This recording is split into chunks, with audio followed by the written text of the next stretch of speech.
Snow thickened the air, muffling sound, compressing time, and somewhere inside that moving darkness, a man was already marked for death. If you want the truth before it disappears into the cold, hit like and subscribe. Stay close to this case. Union Station looked theatrical after midnight, all steel arches and sodium lights reflecting off fresh snow. Detective Arthur Hale stood apart from the crowd near track 11, watching the northern eclipse idle under a veil of steam. The train's deep blue cars gleamed faintly, gold trim catching the light, windows glowing with deceptive warmth. Hale's leave papers sat untouched in his coat pocket. 4 days to Chicago. Rest, they called it. He doubted it would last. He scanned the platform, not out of habit, but instinct. Patterns revealed themselves when one looked long enough. A tall man with silver-streaked hair argued in low, controlled tones with a thinner figure, clutching a leather document case to his chest. The taller man radiated authority, the kind earned through money rather than merit. The thinner one looked cornered. Professor Daniel Mercer, Hale recalled from a financial column earlier that week. The other was Grant Holloway, CEO of Holloway Advanced Materials, Shipping, Energy, Defense Contracts. Names like his never stayed clean for long. Nearby, a woman with immaculate posture and a performer's poise stepped carefully around them. Her coat was tailored, expensive, her smile practiced. Lillian Crow, a Broadway name, fresh from a revival that critics had praised more than audiences. Her gaze flicked briefly to Mercer's case. Something unreadable passed through her eyes. A few steps back stood another woman, precise, restrained, holding a slim briefcase like a shield. Claire Benton, Hale guessed, executive assistant, the kind who remembered everything and said very little. Her attention never left Holloway. Further down the platform, a man in a military overcoat leaned on a dark wooden cane, watching the scene without visible interest. His posture was rigid, disciplined. Retired officers never truly relaxed. Hale clocked the fresh scuffs on the metal ferrule at the cane's base. "Sir, your compartment is ready." Hale turned as a uniformed attendant reached for his bag. "First class, car B." He followed, passing close enough to catch a fragment of conversation. "You don't understand what you're provoking," Holloway said quietly. Mercer's reply was calm, final. "I understand it perfectly. That's why I'm no longer silent." The professor turned away and boarded, the case still locked tight against his ribs. Inside his own compartment, Hale removed his gloves and coat, letting the steady hum of the train settle around him. Plush seating, brass fixtures, a false sense of security. Outside, steam swallowed the platform as the northern eclipse began to move. Hale leaned back, exhaled. Somewhere along this train, alliances had already been drawn. Threats had already been made. And before morning, one of those passengers would never step off alive. The snow swallowed the tracks behind them. Arthur Hale never slept deeply on moving trains. Years in homicide had trained his mind to hover just beneath consciousness, alert to rhythm, interruption, the smallest deviation from normal sound. That discipline paid off shortly after midnight. The northern eclipse jolted violently. Hale was thrown forward, shoulder slamming into the compartment wall as metal screamed beneath the floor. The train dragged, resisted motion, not like a curve, not like a routine brake, but as if something beneath it had been struck, forced, or briefly jammed. Then the resistance vanished. The wheels found their rhythm again, too fast, too precise. Hale stayed seated, breathing evenly, listening. Then the scream came, high, sharp, female, no rehearsal, no hesitation. He was on his feet before the echo faded, coat already in hand. The corridor outside pulsed with dim amber light, the lamps flickering as the car swayed. Shadows stretched unnaturally across the carpet, giving the narrow passage a distorted depth. Fear carried faster than footsteps. A young attendant ran toward him, cap askew, breath uneven. "Detective, thank God, you need to come immediately." "Where?" Hale said, already moving. "Car A, compartment 6. Professor Mercer." Doors cracked open as he passed. Faces hovered in darkness, passengers trying to understand without being seen. Hale noted them automatically, who looked curious, who looked afraid, who closed their door too quickly. Claire Benton stood rigid near Mercer's compartment, one hand clamped over her mouth, her briefcase hanging uselessly at her side. Her posture, usually controlled, precise, had collapsed inward. "I knocked," she said, words tumbling out carefully. "He told me earlier to come back tonight. I heard something fall, then nothing." The compartment door was shut, the latch turned down, locked from the inside. Hale knocked once. Firm, deliberate. No response. He tried the handle, solid, no play. "When was he last seen?" Hale asked without turning. "Tea service at 11:20, the attendant replied. "He seemed nervous, asked not to be disturbed again." A master key arrived. Procedure bent under urgency. The lock resisted, then gave. The door opened. The air inside felt preserved, still, as if the compartment had been sealed away from time. Daniel Mercer sat slumped in the corner seat, head angled forward at a position no living man chose willingly. His glasses dangled from one ear. His lips carried a faint bluish tint. His chest did not rise. The leather document case rested beside him, clasp intact. No blood, no overturned furniture, no struggle. Hale checked for a pulse anyway. 2 fingers, neck, nothing. "He's dead," Hale said quietly. Claire swayed. Another attendant caught her elbow before she fell. The scene lied by being perfect. Hale scanned slowly. The seat, the table, the floor. A faint odor lingered, bitter, metallic, almost hidden beneath the scent of tea and polished wood. Near Mercer's fingers lay a scrap of paper, edges blackened, burned hastily rather than destroyed properly. Only fragments survived. "Meet tonight, no delay," a message meant to disappear. Hale straightened and followed the line of the wall upward. Above the adjoining compartment, a narrow ventilation hatch sat slightly ajar. The screws were intact. No damage. No forced entry. But along the lower edge of the metal, a thin, deliberate scratch. Not vibration, not age. Pressure. Hale studied the height, the angle, the width. Too small for most adults. Too narrow for comfort, but not impossible. Not if someone planned for it. He stepped back into the corridor. "No one leaves this car," Hale said calmly. "Seal it, quietly. No announcements." The attendant nodded and moved off. Behind Hale, doors closed one by one. Silence reasserted itself, thicker now, weighted with suspicion. Outside, snow erased the tracks behind them. Inside, a locked room held a body, an untouched case, and the unmistakable signature of a murder designed to look impossible. The train pushed north through falling snow, its steady motion at odds with the tension coiling inside the first-class car. Arthur Hale had ordered the section sealed, but silence did not calm people, it sharpened them. Fear needed somewhere to go. He chose the small lounge at the end of the car for the interviews. Neutral ground, a narrow table, 2 chairs, a wide window showing nothing but blurred white and darkness. The body remained in Mercer's compartment, covered, untouched, waiting. "Bring in Grant Holloway first," Hale said. Holloway entered with controlled irritation, expensive coat still buttoned, jaw tight. He did not ask why he was there. Men like him rarely did. "This delay is unacceptable," Holloway said.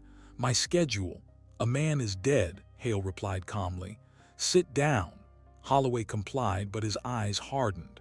"You argued with Professor Mercer on the platform," Hale said. "Publicly, a professional disagreement," Holloway snapped. "He was threatening to circulate outdated material, fabrications. And the case he carried, research, notes, academic nonsense." Hale let silence work. Holloway shifted. "I was in my compartment after dinner," he added. "My assistant brought me revised papers around 11, that's it." "Anyone see you after that?" "No," a clean answer. Too clean. Hale dismissed him without comment. Next came Lillian Crow. She entered wrapped in silk and composure, distress applied with careful precision. Her eyes were red, possibly genuine, possibly practiced. "This is all so dreadful," she murmured. "Poor Professor Mercer. Such a fragile man." "You knew him," Hale said. "Barely." "You mentioned details earlier," Hale said, "before they were public, a flicker, gone just as quickly." "I assumed," she said softly. The scream. The jolt. Where were you between 11 and midnight? In my compartment. I had a headache. I turned the lights off early. The attendant's report said otherwise. Hale noted it, said nothing. Did you hear anything unusual? He asked. She hesitated. Footsteps, running maybe, or perhaps the train. Another almost truth. Hale dismissed her. Claire Benton entered last, pale but composed through effort alone. She sat carefully, hands folded around her briefcase. You were meeting Mercer late, Hale said.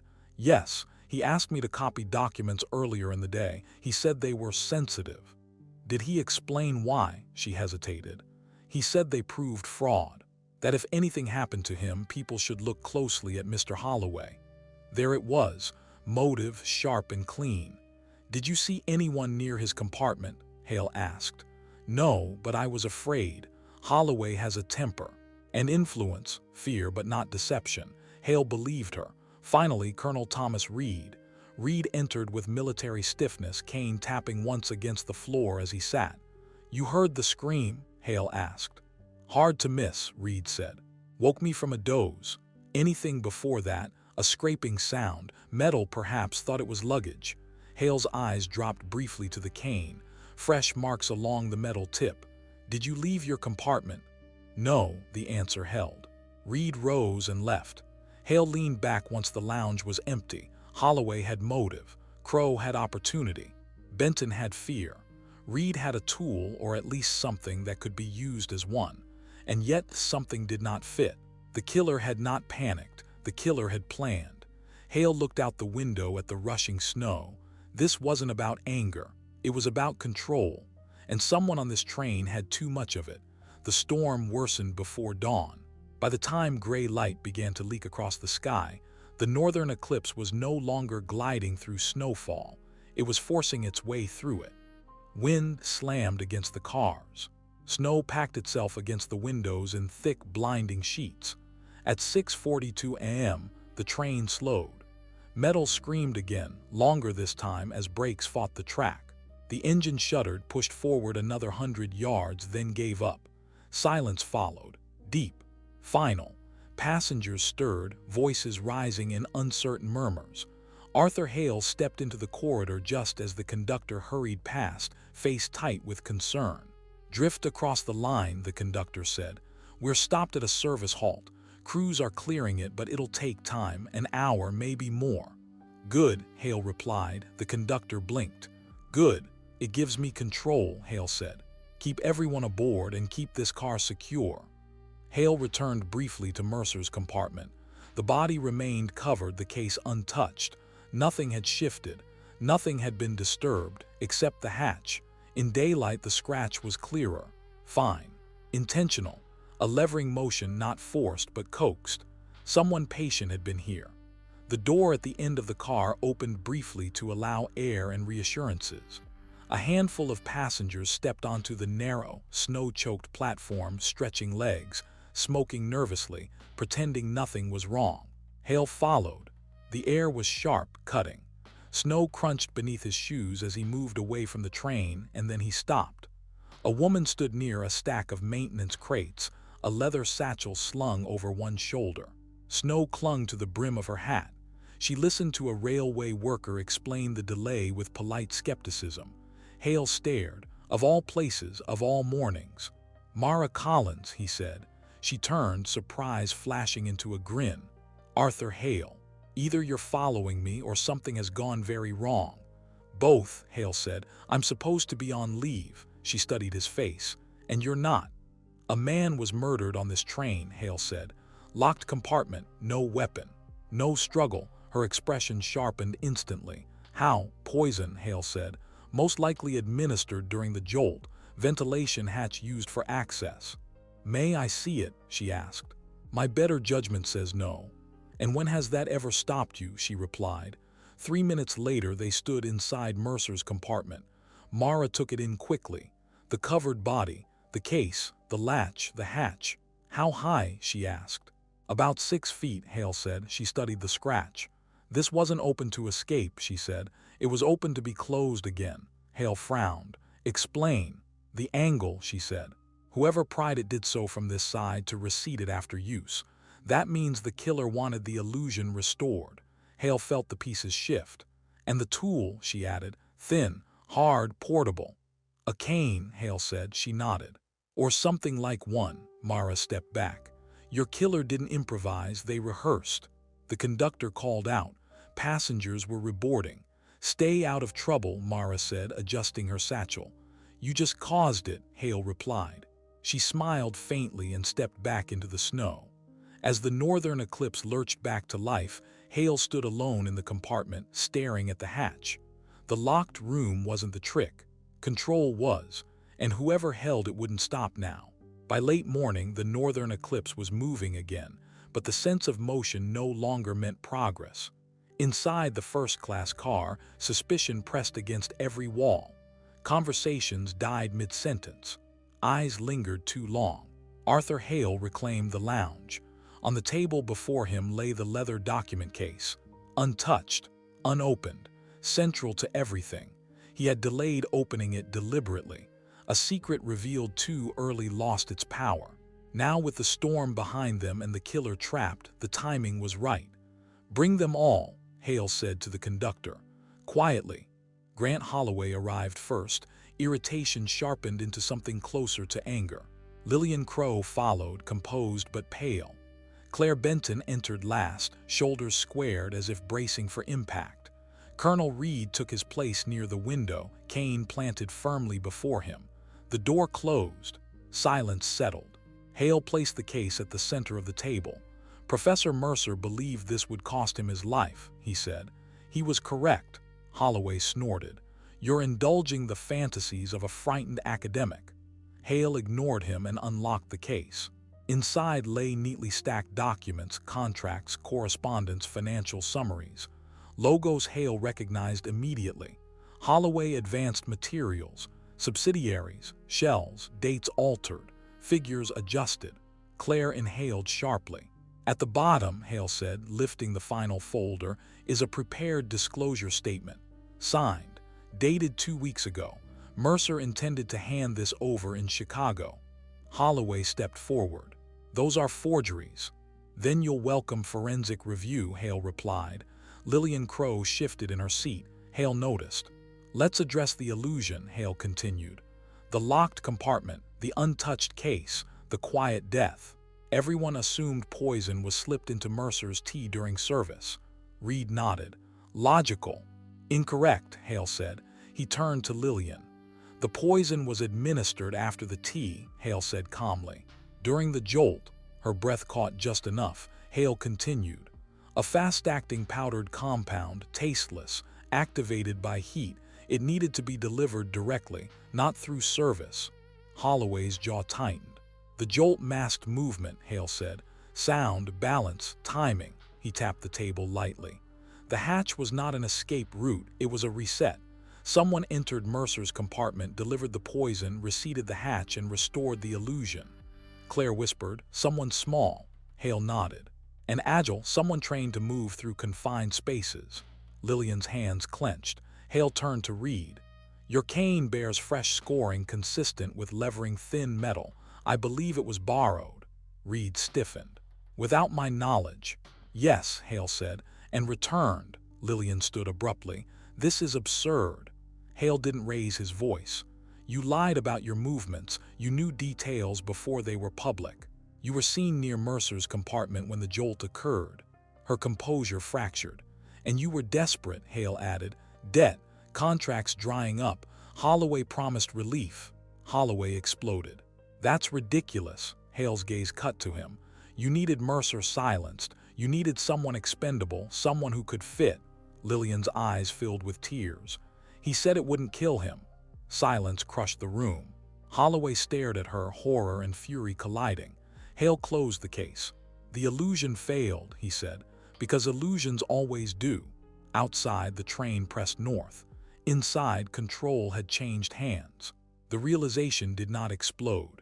It settled. Inside the lounge, silence pressed down harder than accusation.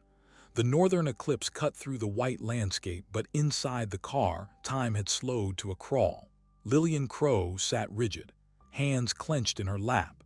tears unconvincing now that the performance had collapsed.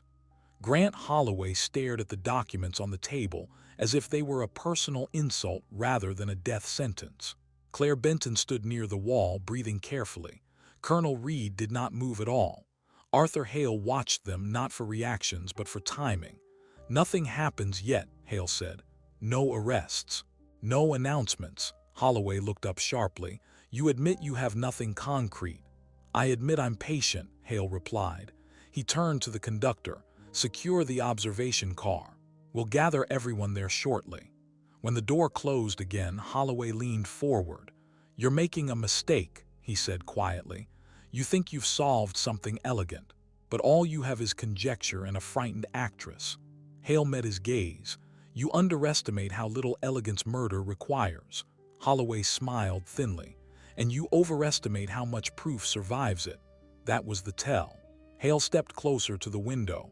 "Professor Mercer prepared for this," he said. "Not just with documents, with contingencies." Claire's head snapped up. "The envelope," she said. Hale nodded. "To be opened only in the event of his death." Lillian inhaled sharply. "You can't know what's inside." "I don't," Hale said. "But you do." Her silence was answer enough. Moments later, the train slowed again, not to stop, but to reduce speed as they approached a controlled junction. Radios crackled in the corridor. Hale felt the shift. Pressure building. No more room for improvisation. Reed finally spoke. "Inspector, if you're wrong." "I won't be," Hale said. He opened the envelope. Inside was a single typed page and a small vial taped carefully to the paper. The page was brief, direct. "If I am dead, assume coercion. Assume poison. The compound will be found in the enclosed vial. It was given to me as proof of threat." Hale exhaled slowly. Holloway went pale. Lillian's shoulders sagged. "This vial," Hale said, "matches residue found on the teacup." The professor knew what was coming. He kept evidence. Holloway surged to his feet. "This is insanity." "No," Hale said, "this is preparation." He turned to Lillian. "You were supposed to escape at the snowbound stop. You packed for it, cash. Documents, a change of clothes." Her mouth opened, closed. "I checked," Hale said. Her strength left her all at once. She sank back into her chair, shaking. "I didn't think it would go this far," she whispered. "You always think that," Hale said. The conductor knocked. "Observation car is ready, detective." Hale nodded. "Bring everyone." As the lounge emptied, Holloway leaned close to Hale. "You can't prove I told her to do it." Hale met his eyes. "You already did," Holloway frowned. "You assumed she'd destroy the case," Hale said, "but she planned to use it against you." Holloway's control finally cracked. Lillian looked up at him, betrayal replacing fear. "You said you'd protect me." Hale stepped between them. "Enough." The observation car waited, and so did the truth. The observation car of the Northern Eclipse was designed for admiration: wide windows, polished wood, brass rails meant to frame passing landscapes. That morning it became a courtroom without robes. Passengers gathered slowly, guided by the conductor's calm authority. Confusion rippled through the group, but fear kept it muted. Everyone could feel it now, the pressure, the gravity. Something irreversible was about to happen. Arthur Hale stood near the center, the leather case open on the table beside him. Documents lay neatly arranged. Evidence did not need drama. It needed clarity. Grant Holloway stood apart, arms crossed, jaw set hard. Lillian Crowe sat rigid in her seat, hands clasped so tightly her knuckles had gone white. Claire Benton remained near the wall, quiet, observant. Colonel Reed stood near the window, cane planted, posture unyielding. Hale waited until the last door closed. "Thank you for your patience," he said evenly. "I won't waste it." He gestured to the case. Professor Daniel Mercer boarded this train carrying proof of corporate fraud. Large scale, deliberate, profitable. He intended to deliver these documents to federal authorities upon arrival. Murmurs spread. Holloway scoffed, but it rang hollow. "Mercer knew his life was in danger," Hale continued. "That is why he prepared contingencies, copies, chemical samples, a written statement. He expected coercion." Hale lifted the small vial. "This compound was used to kill him. A fast-acting poison, tasteless, activated by heat. It was administered directly, not through service. The train's jolt masked the moment. Several passengers shifted uneasily. The locked compartment was not a mystery, Hale said. It was a performance. The real access point was the ventilation hatch, opened, used, and receded to preserve the illusion. He turned toward Colonel Reed. "Your cane," Hale said calmly, "borrowed without your knowledge. Its metal tip matches the scoring on the hatch." Reed's jaw tightened, but he said nothing. Hale turned next to Lillian. "You were chosen because you could fit," he said, "physically. And because you were desperate, debt, career collapse, pressure applied by the wrong man." Lillian's breath hitched. "You crawled through the hatch during the jolt, delivered the poison, reseated the panel, then returned unnoticed." Her silence was confirmation enough. Holloway stepped forward. "This is outrageous, circumstantial fantasy." Hale met his gaze. "You orchestrated it. You supplied motive, pressure, and instructions. You expected Mercer silenced and the evidence destroyed." Hale's voice hardened. "You did not expect betrayal." Lillian looked up sharply. "You promised protection," she said, voice shaking. "You promised it would end everything." Holloway stared at her, realization dawning too late. "She planned to escape," Hale said, "with the documents to leverage you." The room went still. "You miscalculated," Hale said to Holloway. "And so did she." The conductor opened the door. Two uniformed officers stepped in, summoned quietly at the last controlled junction. Holloway's composure finally collapsed. "This isn't over," he snapped. "It is," Hale replied. "Just not quickly." Holloway was escorted away, fury dissolving into panic. Lillian followed, sobbing now, the performance gone, leaving only consequence. Silence returned. Claire Benton exhaled slowly, as if she had been holding her breath since midnight. "You believed him," she said to Hale, "even when it cost him everything." "He made sure the truth survived him," Hale replied. "That's all anyone can do." Colonel Reed tapped his cane once against the floor. "Clean work," he said. "Ugly business." "Murder usually is," Hale answered. Outside the windows, the outskirts of Chicago began to emerge through thinning snow. The train slowed. Life resumed its pace. Hale closed the case. Another illusion dismantled. Another truth dragged into daylight.